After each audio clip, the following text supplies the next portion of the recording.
All right, we're coming at you with the 4th episode of the Rushmore Sports Betting Podcast, now in video form. So you can not only watch it or listen to it on Spotify or the Apple Podcasts app, but you can also now watch it on YouTube. So as we talk about some interesting sports betting statistics and the spreads and the over-unders that you may come across this week when you are choosing which teams to bet on. So now you can put some faces to the names that we've been giving you over the past 3 weeks for the podcast.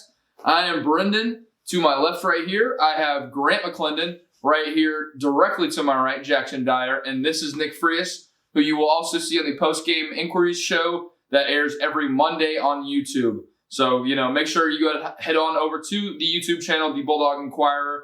And also, head over to the website, www.thebulldogginquirer.com for all the sports betting news and some Georgia football news, because we are located right here in the heart of Athens at the University of Georgia. So we cover them pretty well. But honestly, let's go ahead and jump into this first week of or this first segment and talk about last week. We all know that the game of the century took place last Saturday, and LSU wins 46-41. I know that people might have been surprised. Were any of y'all surprised with how that game went down? I mean, I don't know how LSU put up so many points, but it worked out for them, and now they're the number 1 seed going into the playoffs, probably with the playoff committee selection occurring tomorrow, probably when this video is uploaded.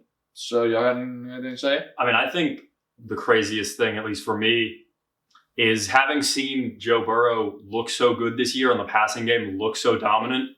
We kind of had forgotten about the running back position for LSU, which had kind of carried their offense in the past. And then Clyde Edwards-Helaire went for over 100 yards on his carries and 3 touchdowns, which if both sides of the offense are firing on all cylinders going into the playoffs, I'm not even sure Ohio State can beat them, let alone anybody else that they'll face in the remainder of the regular season, the SEC championship, or the playoffs. Yeah, I agree. Once again, guys, you can jump in anytime you want to speak. But I'm just going to say it. LSU is not going to be beat by anybody that I think right now. I mean, Grant and Jackson, y'all think anybody can beat LSU at this point? Not to have a homer pick, but I do think Georgia could prove to be tough because of the defense just being so good. And no one's really slowed down LSU's offense yet. And that's just something that hasn't really been accounted for. Is if Georgia's defense is really as good as we think it is, can their offense score enough to stay with them? It might not matter. LSU just might keep scoring, and Georgia's offense might not be as good enough to beat LSU. But their defense is legit, and I think that could prove a problem to LSU. Yeah, I talked about this earlier on the post-game inquiry show with Nick Frias. I honestly think this is probably the best Georgia defense that the University of Georgia has ever had. I mean, they have yet to give up a rushing touchdown, and the opponents are averaging about 10 points a game against this Georgia defense. So I don't know how they'll stack up when they play such a high-powered offense like LSU. This is probably the best offense LSU has had in their history. So that would be a very interesting matchup that you could possibly see in the SEC championship game if all plays out like we think it will. Just a side note, just a little bit of a preview. If Georgia does go to Atlanta and play the LSU Tigers in that SEC championship game, I don't know if it's looking good for Georgia because I know the defense is looking good. So that'll probably negate how well LSU's offense plays and how well Joe Burrow produces as an athlete.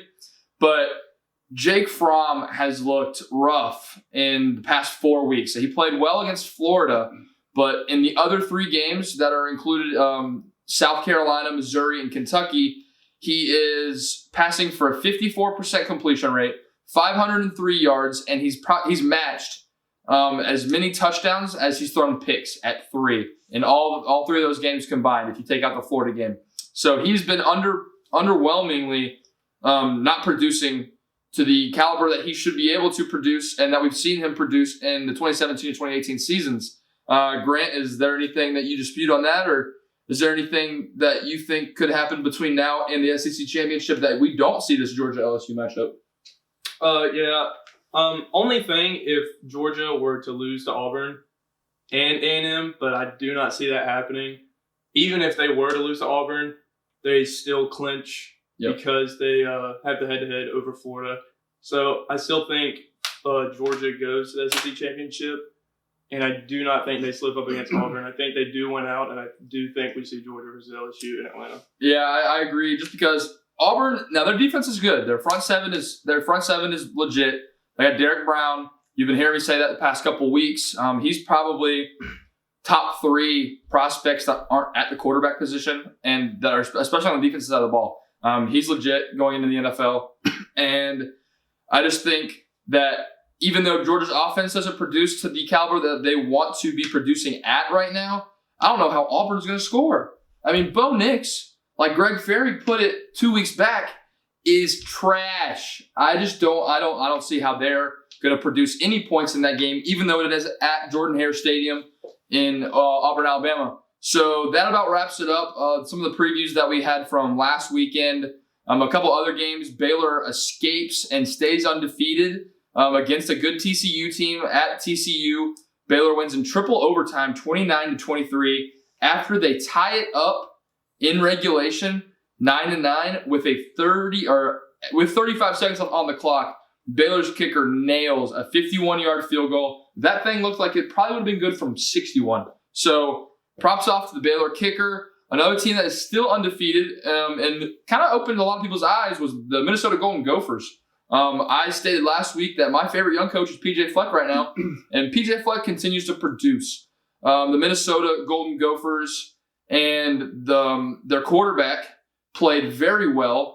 And PJ Fleck continues to impress me. They're still undefeated. They, I think, jumped from, 17 in the nation to 6. So, big game for them. Penn State is now no longer undefeated. And it's going to be interesting to see how the Big Ten plays out now that Ohio State is going to be matching up with Minnesota more than likely. Minnesota still has to play Iowa and Wisconsin, which will trouble them a little bit. They have Iowa this week and Wisconsin, I think, in 2 weeks or next week. Last week of the year, 2 weeks. Last week of the year, so 2 weeks in that game. And then, Ohio State still has to play Michigan at the end of the season. And right now, I don't think Ohio State slips up to anybody. But if they do slip up, I think it is to Michigan. Jim Harbaugh looks like he's gotten that team on the right track. And I think they had a bye this week, didn't they? Or did they? Yeah, they had a bye. So they had a bye. Then they're going to be playing. Who are they playing next week? Is this Michigan State? Michigan Yes. State. So, Michigan has 2 rivalry games, I think, coming back-to-back. And that's about it. I mean, that wraps up last week. It'll be interesting to see what we get into later on in the podcast. But, make sure you keep staying tuned. And go ahead and check over and check out the website, www.thebulldog.com, for this podcast, to find it on Spotify, Apple Podcasts, or over on YouTube. Stay tuned. All right, we are back with the last segment of the 4th episode of the Rushmore Sports Betting Podcast, brought to you by the Bulldog Inquirer. You have the Rushmore crew right here: Brendan, Grant, Jackson, Frias, as I like to call him. His name is Nick, but his last name's Frias. Sounds a lot better than Nick. So Sorry. I'm used to being called by my last name. Good, because I'm going to continue to call you by your last name. So in this segment, we're going to go ahead and give our top 4s. I'm going to roll right into it. I do believe after this weekend, there's no question about it, LSU deserves that top spot with 4 top 10 wins on the season so far. They definitely have the hardest strength of schedule up to this point, and they have the Heisman frontrunner, Joe Burrow, putting up amazing numbers. There's not much else to say about this team. I just think until someone else proves that they can come close to beating them, they're the best team in the nation right now. On top of that, number 2, Ohio State, same thing. No team has shown that they can come close to competing with the Buckeyes. Ryan Day has honestly done a very good job taking over Urban Meyer's tenure as head coach at the Ohio State University. Honestly, going into the season, especially being a Michigan fan to an extent, I was skeptical of Ryan Day. I thought that after Urban Meyer left, a great coach he is, that they would have a drop off, and they might only win 10 games this season or 9 games this season, rather than being undefeated up to this point and possibly being undefeated through the regular season, which is looking more and more likely that'll happen. Penn State, they have to play Ohio State still, and so does Michigan. But right now, I only think Ohio State, if they trip up at all during the regular season, it's going to be to Michigan. But up to this point, Ohio State has absolutely murdered everybody. They're the only team that I've seen this year that has come close to hanging 80 on a team. And they might actually hang 80 against Rutgers this upcoming weekend. So stay tuned for that game. I have Ohio State at 2. At number 3, I'm going to go ahead and put the Clemson Tigers because they don't play anybody. And you know, they've been playing some good football recently. I'm not gonna lie. Midway through the season, they were a little skeptical. They had that slip up to North Carolina, in the 3rd game of the season, I think it was, if not the 4th. But after that, and after Trevor Lawrence has gotten a couple kinks out of his throwing, Justin Ross is playing well. Travis Etienne is playing well, and I think the Clemson Tigers keep rolling to win an ACC championship. So they're at number 3. And at number 4, everybody, this is kind of the slot where everybody's wondering who they're going to put in. And I said it differently in the post-game inquiries. I think I said Alabama in that one, but I changed my mind. I'm going to go with the Georgia Bulldogs at number 4. I looked on ESPN. ESPN posted 14 hours ago that they about their college football playoff predictions and what they think the committee is going to put up. They had Georgia at 9. If y'all didn't know that. They had Georgia at 9. It was insane. They had teams like Baylor, and I think Baylor was above them. Oregon was above them. Minnesota was above them. Penn State, I think they had at 4. In that, I don't even know how the committee is going to come close to that. And if ESPN's right, ESPN obviously must know a lot more than I do about college football playoff predictions. But I'm going to put the Georgia Bulldogs in there because I almost wanted to say Alabama because, you know, Alabama's only loss is to the LSU Tigers, who is the best team in the nation right now, and they only lost by 5 points. I mean, even though LSU pretty much controlled that first half easily, the only quarter Alabama really won was that 3rd quarter. I mean, Alabama, I don't think LSU scored a point in that 3rd quarter. LSU scored just enough in the 4th quarter to pull it out. But even though Alabama's only loss is to the LSU Tigers, they haven't beat anybody. Their best win up to this point is Texas A&M. And their best win on the season, if they win out from here on out, will be Auburn. And Auburn will have up to maybe 4 losses, possibly 3 if they beat Georgia next week. But, you know, Georgia has 2 top 10 wins so far. They beat Florida, who was number 8 seed. They beat Notre Dame, who was, I think, a number 8 seed at the time. So even though Georgia's offense has looked a little stagnant in the past 3 to 4 weeks, with the exception of the Florida game over in Jacksonville, Georgia's defense is too good to not put them in that top 4. And Georgia definitely makes that playoff selection if they win out and beat LSU at the end of the year. Grant, who is your top 4 this week? So my top 4, I'm going to agree with Brendan. 1 through 4, top to bottom. LSU at 1, Ohio State at 2, Clemson at 3, and Georgia at 4. LSU obviously number 1, convincingly after this week, after beating Alabama and Tuscaloosa by 5 on the road. 4 top 10 wins on the year, 2 on the road, 2 at home. And Joe Burrow continues to impress. Number 2, Ohio State. I mean, not much to say, just being repetitive at this point, but they've looked good all year. Defense looked good even without Chase Young, beating Maryland 73-14 this past weekend at home. Number 3, I have Clemson. After the committee put them at 5, Clemson might have felt disrespected, honestly. Rightfully so in some regards. Exactly, after being left out of the top 4, reigning national champions, and they still are undefeated even after that slip up against North Carolina where they almost lost on the road. But they dominated NC State on the road this weekend, 55-10. Trevor Lawrence only played 2.5 quarters, and they were up 49-0 at halftime. So they look dominant this weekend. At 4, I am going to put Georgia in over Alabama. And this is why. A lot of people will say, well, Georgia did lose to South Carolina, which is a bad loss. Rightfully so, it is. But Alabama has not beat a quality opponent all year. Their best win is A&M, Texas A&M, which is 6-4, 6-3. And UGA has beaten 2 top 10 teams. And if they beat Auburn this weekend, that'll be 3. In the top 15, yeah. Yeah. So only reason Georgia's defense looks a lot better than Alabama's defense. Alabama has not had a defense this bad since Nick Saban has been there. No, don't get us wrong. Alabama's defense is still pretty good. They're good, but not as good as we've seen. They're not as dominant as they have been in the past. And Georgia's defense, I don't know if anybody's defense is better than Georgia's in the country right now. And the scary thing is they're young. Me and Jackson talked about it before the show. Georgia's defense is losing 2 starters after this year, which is scary, considering that J.R. Reed and Tyler Clark. Yep.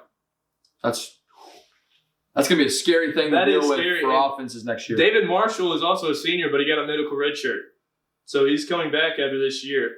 So Georgia's defense looks promising for the future, and I have them at number 4 over Alabama. Nick Friss, before I phrase who your top 4 is, are there any changes you'd like to make to our top 4s? Yep. I'm going to have a little bit of controversy here. All right, let's see the hot takes. So, initially, I was thinking about keeping Bama in, but then I decided, you know what?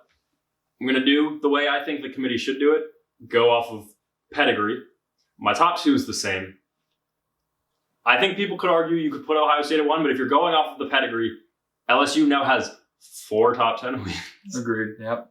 Including one while it's not necessarily the toughest stadium to play, because people will normally argue that Death Valley or the Swamp are the 2 toughest places to play in the country. Going into Tuscaloosa and looking over and seeing Nick Saban on that sideline. Yeah. It's not an easy place to play. Hey, and after Alabama stole the light show from Georgia in the 4th quarter, it's a little tougher place to play now than it has been in the past. And after they started singing that song that praises the state of Tennessee. Yeah. You know. Yeah, that good old song. It's a tough place to play. Definitely top 10 toughest places to play. It's a very tough place to play, and LSU came out with a win. That's 4 top 10 wins, so I'm putting them over Ohio State. And then because of who they've won games against, I'm putting the Georgia Bulldogs at number 3. Yes, they lost to South Carolina, but both of their 2 wins, a neutral site win against a Florida team that may have surprised some of us this year, but is definitely a very good team, and a home win against a Notre Dame team that, outside of the game against Michigan, hasn't really stumbled much at all. They almost stumbled to Virginia Tech. They did almost stumble to Virginia Tech. But other than that, they've looked pretty good this year too. I mean, Notre Dame is not a powerhouse team that everybody thinks they are. I mean, last time they thought they were, they got destroyed in a playoff game.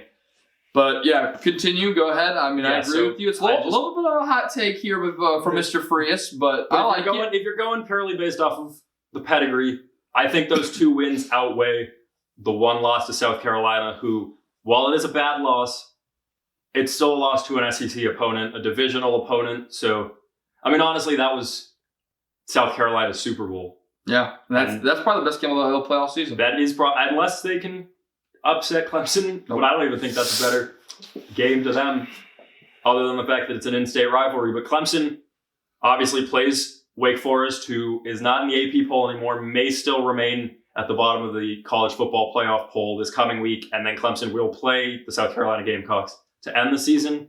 So Clemson has 2 chances, and then obviously a conference championship to build their resume a little bit.